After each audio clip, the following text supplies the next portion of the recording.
प्लेयरों को रिस्पेक्ट नहीं देंगे, आपकी टीम कभी परफॉर्म नहीं करेगी। आप अगर यही माइंड सेट रखेंगे, क्योंकि मैं रिटायरमेंट दे चुका हूं और मेरा फैसला भी यही रहेगा, इस टीम मैनेजमेंट के साथ मैं कभी नहीं खेलूंगा। ये मेरा डन एंड डस्टेड फैसला। हाँ, मैं ये कहना चाहूँगा इस माइंड सेट को थोड़ा चेंज कर लें। शायद जो हमारे यंगस्टर्स हैं बेचारे, वो डर से बाहर निकल आएँ, वो अपने आप को एक्सप्रेस करें।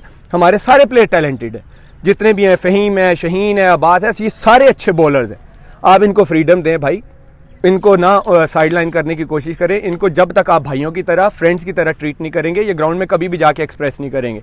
जब ड्रेसिंग रूम में आप माहौल डरावना बना के रखेंगे, प्लेयर की और टीम की यही परफॉर्मेंस आएगी। आप एज अ टीम लेके चलें, आप अपनी ईगो को ज़रा साइड पे रखें, जो सीधी सी बात है। मैंने आके सच बोला था, मैंने परफॉर्मेंस की बात नहीं की थी कि टीम के जो 3 बड़े हैं, कप्तान बाबर ने भी कहा कि जी आमिर की परफॉर्मेंस का इशू था, मिसबा ने भी कहा परफॉर्मेंस का इशू था, वकार ने भी कहा परफॉर्मेंस का इशू था, और जो आपके लाखों फैंस हैं, अब हम पीसीबी के लिए आपका जवाब नहीं लेने हैं, हम आपके फैंस के लिए आपका जवाब लेने हैं। आप इस पे क्या कहेंगे? देखिए, मैं आई थिंक कल भी मैंने ट्विटर पे बात की थी कि ये पिक्चर्स को कहीं और लेके जा रहे हैं। मैंने परफॉर्मेंस या टीम पे ड्रॉप होने की वजह से तो रिटायरमेंट दी नहीं थी, मेरा इशू कुछ और था। जैसे आई थिंक कल विकी भाई ने मेरी बात का जवाब खुद ही दे दिया। उन्होंने कहा कि जी आमिर के बयानात से मुझे बहुत दुख हुआ है, तो मैं उनको बताना चाहूँगा, बल्कि मुझे खुशी हुई है कि उनको ये एहसास हुआ कि किसी के गलत या जो भी बयानात होते हैं वो किसी को तकलीफ़ दे सकते हैं। तो मेरे तो गलत नहीं थे, मैंने तो सच बोला, तो उनको तकलीफ़ हुई है। लेकिन जब से ऑस्ट्रेलिया सीरीज़, टेस्ट सीरीज़ ख़त्म हुई थी, अगर आप सबको याद हो, तो कभी वो कह रहे हैं डिच कर गया, कभी कह रहे हैं कि जी टेस्ट क्रिकेट उसने वर्कलोड की वजह से नहीं छोड़ी, वो तो खेलना ही नहीं चाहता। तो ये बयानात पीछे जो थे, जो मुझे दुख दे रहे थे, जो मुझे मेंटली अपसेट कर रहे थे। ये इशू ही नहीं था। देखिए, एज अ क्रिकेटर मुझे सबक पढ़ाया जा रहा है कि वो जी उसको तो चाहिए था कि वो जाता और डोमेस्टिक में जाता और परफॉर्म करता आ जाता। भाई, क्रिकेटर को पता होता है कि जब वो परफॉर्म नहीं करता, उसने जाके जो अपॉर्चुनिटी होती है, वो डोमेस्टिक क्रिकेट है या कोई लीग है, उसने जाके वहाँ पे परफॉर्म करना होता है। और सब्र का पैमाना मेरे से बेहतर कोई नहीं जानता। मैं 5 साल क्रिकेट नहीं खेला था, 2010 से 2015 तक, जब मुझे पता था कि मैं बॉल को भी हाथ नहीं लगा सकता था। तो तब मैंने हिम्मत नहीं हारी। ये सीन कुछ और था कि मैं परफॉर्मेंस की वजह से मुझे ड्रॉप किया और मैं हिम्मत हार गया और मैं जो है मैं क्रिकेट छोड़ रहा हूँ। ऐसा नहीं होता। यहाँ पे कितने लेजेंड्स हैं जिनके 15-15, 20-20 कमबैक हुए पाकिस्तान क्रिकेट में। तो ये तो एज अ क्रिकेटर जब हम क्रिकेट स्टार्ट करते हैं तो हम यही सीखते हैं कि भाई परफॉर्म करेंगे तो टीम में रहेंगे, नहीं करेंगे तो हम जाएंगे डोमेस्टिक में परफॉर्म करेंगे, वापस आ जाएंगे। ये तो कोई इशू ही नहीं था। इशू ये था परफॉर्मेंस की। अगर बात करते हैं फिर कि जी परफॉर्मेंस का इशू था, तो फिर मुझे ये बता दें, जब मैं बांग्लादेश लीग में खेल रहा था और मैंने 21 आउट किए थे, तो अगले दिन टीम अनाउंस होती है और मैं टीम में नहीं था और मुझे पता भी नहीं था। और अगर कह रहे हैं वो पर्सनल नहीं था, तो मेरे से बात करनी चाहिए थी, मुझे बताना चाहिए था कि भाई मुझे क्यों ड्रॉप किया। मुझे तो नहीं पता था, मैं टीम से ड्रॉप था। और मैं तो परफॉर्मेंस को तो ये खुद लेके आ रहे हैं और मैं परफॉर्मेंस को डिस्कस कर रहा हूँ, तो मुझे तो नहीं बताया गया था। दूसरा ये है कि परफॉर्मेंस की बात मुझे नहीं समझ आती कि 3-4 मैचेस या 5 मैचेस पे कहते परफॉर्मेंस नहीं थी, तो फिर तो इस तरह के बहुत सारे जिनको एक मैच पे पाकिस्तान खिला दिया गया। अब बेचारों उनके साथ भी ज्यादती है टू बी ऑनेस्ट, कि एक मैच पे आप पाकिस्तान खिला देते हैं और उसके बाद अगर वो 2 मैचों में ना करे तो वो कहते हैं कि जी खुदा हाफिज़, घर जाएं। तो ऐसा होना नहीं चाहिए। बाकी एज अ क्रिकेटर मुझे पता है कि भाई मैं परफॉर्म करूँगा तो वापस आ जाऊँगा, ये नहीं था। दूसरा, पर्सनल नहीं था। तो फिर जब स्टेटमेंट्स आती हैं, जी हमने उन्हीं को प्रेफर किया जो तीनों फॉर्मेट के लिए अवेलेबल है, हमने उन्हीं को सेंट्रल कॉन्ट्रैक्ट दिया जिन्होंने रेड बॉल खेलनी है। तो ये फिर क्या था? और जब मैं टीम से बाहर होता था तो बात तो नहीं करते थे कि हाँ जी क्यों किया, रीज़न क्या था। अब वो बता रहे हैं जी, वो मिसबा भाई ने बताया कि जी उसकी पेस नीचे आ गई थी। तो भाईजान, मैंने अपनी फिटनेस को देख के, अपनी सारा कुछ अपनी फिटनेस को देख के, अपनी सारा कुछ क्या कहते हैं, इंजरीज़ को देख के, अपनी परफॉर्मेंस को देख के, क्योंकि मेरी पेस दिन ब दिन आ रही थी नीचे, क्योंकि इंजरीज़ की वजह से मैं 20 दफ़ा बता चुका हूँ कि मैं वर्ल्ड कप भी स्पैज़म में खेला था। और अगर आप अब रिसेंटली देखें, जब आपकी बॉडी रिकवर होती है, फ्रेश माइंड से खेलते हैं। मैं श्रीलंका में जाके मैंने 145 पे भी बॉलिंग की है। जब आप मेंटली फ्रेश होते हैं, जब आपको फ्रीडम दिया जाता है, तो ये होता है। बाकी परफॉर्मेंस का मैंने ये आप खुद लेके आ रहे हैं, मैं फिर बार बार कह रहा हूँ, मैं परफॉर्मेंस को डिस्कस ही नहीं कर रहा था। क्रिकेटर ठीक है, आप बाहर होते हो, अंदर आते हो। बहुत सारे यूनुस भाई कितनी दफ़ा बाहर हुए, उन्होंने कम बैक किया। आज हम उनको लेजेंड्स कहते हैं, क्योंकि ये क्रिकेटर का हिस्सा होता है कि उसने बाहर होना है, वो मेहनत करता है, जाके कम बैक करता है। और यूनुस भाई, शाहिद भाई, यूसुफ भाई, कितने लोगों के कम बैक्स हुए। तो इसमें मुझे ये नहीं था कि भाई कि मैं परफॉर्मेंस से बाहर हुआ, ओहो मुझे टीम से बाहर किया तो अब तो मेरा कुछ नहीं होने वाला। ऐसा नहीं होता भाई। मैं 5 साल क्रिकेट नहीं खेला, मैंने तब सब्र रखा था, तो अब मुझे पता था कि मैं क्रिकेट खेल रहा हूँ और मैं कम बैक कर सकता हूँ। आप यहाँ पे एक मैच पे पाकिस्तान खिला सकते हैं लड़कों को, तो यहाँ तो कुछ भी हो सकता है। फिर मैं तो, मुझे अल्लाह ने इतनी स्किल्स दी हैं, मुझे अपने आप पे इतना बिलीव है कि मैं कर सकता हूँ और मैं परफॉर्म करके वापस आ सकता था। ये इशू ही नहीं था। इशू ये था जब आप सेंट्रल कॉन्ट्रैक्ट से बाहर करते हैं तो आप कहते हैं जी हमने तो उन्हीं को रखना है, तीनों फॉर्मेट खेलने वालों को जो पाकिस्तान को अवेलेबल है, तो आपने तो एक एक फॉर्मेट वालों को दिया सेंट्रल कॉन्ट्रैक्ट। मैं तब भी नहीं बोला। फिर आपने बोला जी हम टूर पे उनको लेके जा रहे हैं जो तीनों फॉर्मेट में हमें अवेलेबल हो। अच्छा जी, मैं तब भी नहीं बोला।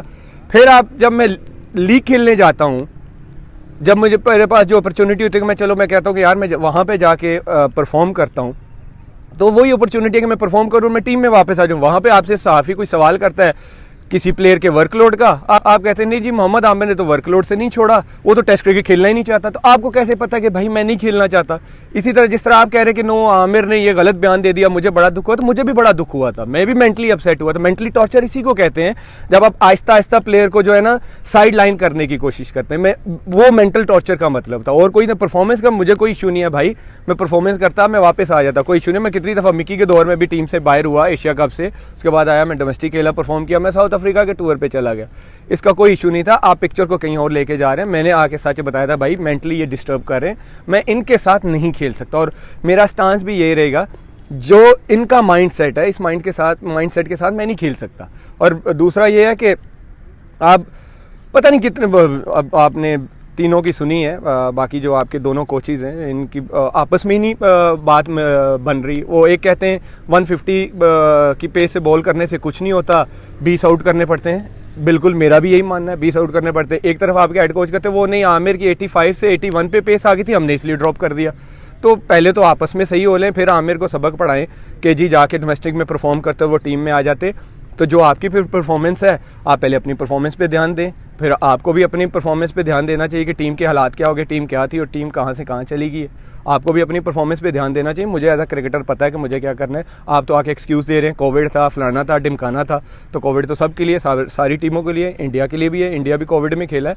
तो आप अपने एक्सक्यूज़ प्लेयरों पर ना डाला करें, प्लेयर को पता होता है। और आज भी कह रहा हूँ, मुझे सिर्फ जो सामने अप फ्रंट की है, क्या कहते हैं, हेल्प की है मेरी या सपोर्ट की है, वो सेठी साहब थे और लाला थे। इसके अलावा कोई भी नहीं था। पीछे बैठ के जो पता नहीं क्या करते रहे बंद कमरे में, अभी आके कहते हैं कि आमिर के साथ हमारा कोई पर्सनल नहीं था, लेकिन हमें पता होता कि पर्सनल क्या होती हैं। वो चीज़ें आपको नज़र आ जाती है कि पर्सनल इश्यूज़ पे कैसे साइड पे किया जाता है। बाकी मुझे अप फ्रंट जो सपोर्ट किया वो सेठी साहब ने किया और लाला ने किया, वो मैं हमेशा कहता रहूँगा और इस चीज़ को मैं कभी भूलूंगा नहीं। बाकी वो जो मर्जी कहते हैं, मैं भी कह सकता हूँ कि जी मैं तो कल प्राइम मिनिस्टर बन जाऊँगा या मैं प्राइम मिनिस्टर के ख्वाब बनने के, ये कोई भी अपने मुँह से कोई भी कुछ भी कह सकता है। तो वो कहते रहे, उन्होंने शायद किया हो, अल्लाह बेहतर जानता है, मैं नहीं जानता। उन्होंने फाइट किया हो, शायद किया भी हो, मुझे नहीं पता। लेकिन जो मेरे सामने जिन्होंने मुझे सपोर्ट किया वो शाहिद भाई थे और सेठी साहब। अच्छा, आखिरी सवाल, अगर आपका T10 अच्छा जाता है और PSL अच्छा जाता है और आपको सिलेक्शन कमेटी या मोहम्मद वसीम कॉल करते हैं कि आमिर पाकिस्तान के लिए अवेलेबिलिटी शो करो, तो आपका क्या स्टांस होगा?